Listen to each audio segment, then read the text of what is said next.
අද Facebook, YouTube, TikTok වගේ සමාජ මාධ්‍යවල ඉන්න සමහර වීරයෝ එහෙමත් නැත්නම් සෝෂල් මීඩියා කාක්කෝ හරිම ලේසියෙන් බුදුරජාණන් වහන්සේට ධර්මයට සහ භික්ෂූන් වහන්සේලාට අපහාස කරනවා ඔබත් දැකලා ඇති.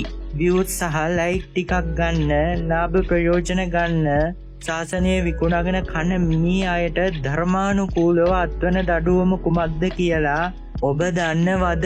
ඔවුන් මේ අතුරු පුහුරුවෙන් සහ කැමරාවෙන් තප්පරයෙන් තප්පරය ආර කපා කන්නේ කෙලින්ම මහා නිරයට බව ඔබ දන්නවද? අද අපි කතා කරන්නේ ශාසනයට නිගා කරන අයට ලැබෙන ඒ අතිශය බිහිසුණු අපාය දඬුවම් ගැනයි. සියලු දෙනාටම තෙරුවන් සරණයි.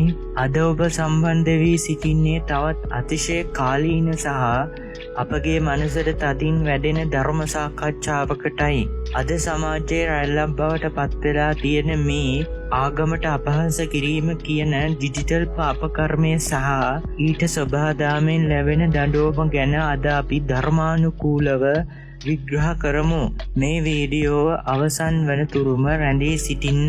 කරගන්නා වූ පාප කර්මයේ බරපතලකම එවත් අරිය උපවාදය කෙනෙකුට හිතෙන්න පුළුවන් මම කතා කරන්නේ එක භික්ෂුවක් ගැන විතරයි, ඒක පවක් නෙවෙයි කියලා. නමුත් සංඝයා යනු සම්බුද්ධ ශාසනයේ මුර දේවතාවුන්.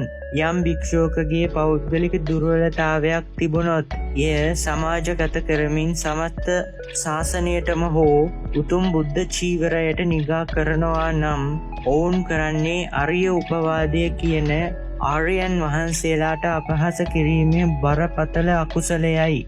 මෙය ආනන්තරීය පාප කර්මයකට උදාහරණයක් වශයෙන් මව හෝ පියා මැරීම වැනි පවකට ආසන්න වූ මහා පවක්. මෙවැනි අයට මේ ජීවිතයේදී කිසිදා මාර්ගඵලයක් ලබාගත නොහැකි අතරම මරණින් පසු සුගතියක දොරටුද සදහටම වැසී යනවා. ඩිජිටල් පාප කර්මය සහ පව ලක්ෂ ගණනින් වැඩි වන හැටි. අතීතයේ කෙනෙක් බුදුදහමට අපහාස කළා නම් ඒ පව ඔහුට එකතු වුණේ එතන හිටපු සීමිත පිරිසට ඇසුණා නම් පමණයි. නමුත් අද මේ සමාජ මාධ්‍ය කාක්කන්ගේ යම් බොරුවක් අපහාසයක් YouTube හෝ Facebook දැමූ විට එය ලක්ෂ ගණනක් නරඹනවා. ඒ බොරුව අහලා එක මිනිසෙක් හෝ සිතේ බුදුදහම ගැන තියෙන පැහැදීම නැති වුණා නම් අර වීඩියෝව බලන ලක්ෂ ගණනක් මිනිසුන් වෙනුවෙන් අර අපහාස කළ පුද්ගලයාට ලක්ෂ වාරයක් අකුසල් එකතු වෙනවා. මේක තමයි ලෝකයේ තියෙන භයානකම ඩිජිටල් පාප කර්මය. මේ සෝෂල් මීඩියා වීරයන් යන අපාය කුමක්ද සහ දඬුවම? බුද්ධ දේශනාවේ විශේෂයෙන් දේවදූත සූත්‍රය සහ පේතවත්තුව වැනි දේශනාවල වාචිකව අකුසල් කරමින් ශාසනයට නිගා කළ අයට ලැබෙන අපාය දඬුවම් ඉතා පැහැදිලිව දක්වා තිබෙනවා. ඔවුන් ප්‍රධාන වශයෙන් කාලසුත්ත හෙවත් කළු නූල් ගසා කපන නිරය සහ රෞරවය හෙවත් නිරන්තරයෙන් කෑ ගසන නිරය යන නිරයන් වල උපත ලබනවා. අපායේදී මොවුන්ට ලැබෙන ප්‍රධානතම දඬුවම තමයි යමපල්ලන් විසින් මොවුන්ගේ දිව අඬුවලින් අල්ලා එළියට ඇදලා ගිනිගෙන දැවෙන යකඩ හුලකින් හෙවත් ගිනියම් වූ යකඩ කූරකින් ඒ දිව පසාරු කරගෙන යන්නට විදීම. ඊළඟ දඬුවම තමයි භයානකම. සමාජ මාධ්‍යවල හැංගිලා අනුන්ගේ කුණු හොයමින් කෑගසමින් ජීවත් වුණු මේ සෝෂල් මීඩියා කාක්කන්ට අපායේදී මුණ ගැසෙන්නේ සැබෑ කාක්කන්වයි.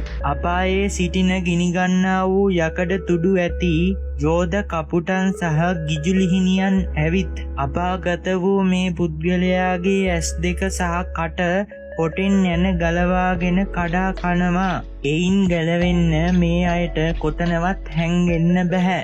ඒ වගේම සූකර මුඛ ප්‍රේත කතාවේ සඳහන් වෙනවා මෙවැනි අයට ප්‍රේත ලෝකවල ඉපදුනහමත් ඔවුන්ගේ මුඛයෙන් නිරන්තරයෙන්ම කුණුලේ සහ සැරව ගලනවා. කට පුරාම පණුවන් ගැවසෙනවා. කියා සඳහන් වෙනවා. මෙලොවදීම ditta ධම්ම වේදනීය කර්මය පටිසන් දෙන හැටි මේ අයට විඳවන්න මරණින් මතු අපායට යන්න ඕනේ නැහැ.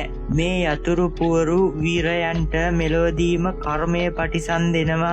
ඔවුන් කවදා හෝ සමාජ මාධ්‍ය ඉදිරියේම නිරුවත් වී සමාජයෙන් පොන් වී යනවා.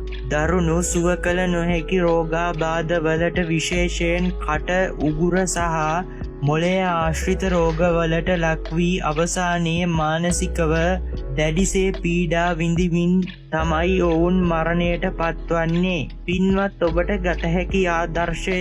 සමාජ මාධ්‍ය කියන්නේ පිහියක් වගේ දෙයක්.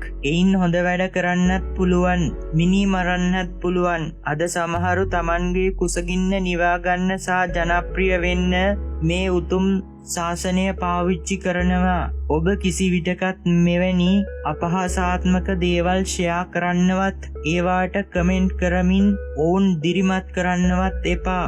අනුන්ගේ පව් ඔබේ කර මත පටවා ගන්න එපා. අද මේ සමාජ මාධ්‍යවල සිදුවන මේ බරපතල පාප කර්ම ගැන ඔබ සිතන්නේ කුමක්ද? ඔබේ අදහස පහතින් කමෙන්ට් කරන්න. මේ ධර්ම කරුණු සහ මේ ඇත්ත නොදත් අයට දැනගන්න අනිවාර්යයෙන්ම මේ ෂෙයා කරන්න. අපගේ නාලිකාව සබ්ස්ක්‍රයිබ් කර දිගටම අපිත් සමග රැඳී සිටින්න. ඔබ සැමට දළදා Samindu පිහිටයි. Have you seen the so-called heroes on social media, Facebook, YouTube, and TikTok, who target the Buddha, the Dhamma, and the Mahasangha with insults? They trade the sanctity of the Sasana for a few views, likes, and personal gain. But do you know the karmic price they pay? Every second they spend behind a keyboard or a camera, they are carving a direct path to the deepest hell. Today, we reveal the terrifying consequences awaiting those who insult the Sasana. May the Triple Gem bless you all. Today, you are joining a timely and deeply profound discussion. We are analyzing the digital karma of religious insults, a toxic trend in today's society, and the natural retributions that follow. I urge you to watch this video until the very end. 1. The gravity of the sin, Ariya Apavada. Dear friends, some might think, I am only criticizing one monk. Surely that isn't a sin. But the Sangha are the guardians of the Sasana. Even if an individual monk has personal weaknesses, by publicizing them to insult the entire order or the sacred robe, one commits the grave sin of Ariya Apavada, the defamation of the noble ones. This is a massive weight of karma, nearly as heavy as the 5 heinous crimes. Such individuals will find the path to enlightenment blocked in this life, and the doors to any heavenly realm will be closed to them forever. 2. Digital karma, multiplying the sin a millionfold. In the past, if someone insulted the Dhamma, the sin was limited to the few who heard it. But today, when a social media crow posts a lie or an insult on YouTube or Facebook, it reaches hundreds of thousands. If that one lie destroys the faith of even a single person, the Creator accumulates bad karma for every soul they have misled. This is the most dangerous reality of our era, digital karma. 3. The punishment, which hell awaits them. The Buddha's teachings, specifically in the Devadutta Sutta and the Peravatu, clearly describe the punishments for verbal sins against the Sasana. These individuals are primarily reborn in the Kala Sutta, the black thread hell, and the Rurava, the hell of screams. There, their tongues are pulled out with red-hot pincers and pierced with blazing iron spikes. But the next punishment is even more terrifying. Those who lived as social media crows, seeking out others' flaws and screaming insults, will meet real iron-beaked crows in hell. Giant vultures and crows with flaming beaks will descend upon them, pecking out their eyes and tearing at their flesh. There is nowhere to hide. As mentioned in the Sakaramukha story, they may also roam the ghost realms, where putrid blood and pus drip from their mouths, and their faces are riddled with maggots. 4. Retribution in this life. Didadhamavedaniya karma. One does not always have to wait for death to face the consequences. This karma often strikes back in this very life. These keyboard warriors eventually face public disgrace and become outcasts. They are often struck by incurable diseases, especially those affecting the mouth, throat, and brain, ending their lives in immense physical and mental agony. The message. Therefore, dear friends, remember that social media is like a knife. It can be a tool for good, or it can be a weapon of destruction. Do not let your hunger for popularity lead you to misuse the sasana. Never share, like, or encourage content that insults the triple gem. Do not carry the burden of someone else's sins on your own shoulders. What do you think about the grave karma unfolding in our society today? Share your thoughts in the comments. And please, share this video to warn others of these hidden dangers. Subscribe to our channel and stay with us. May the blessings of the Sacred Tooth Relic be with you all.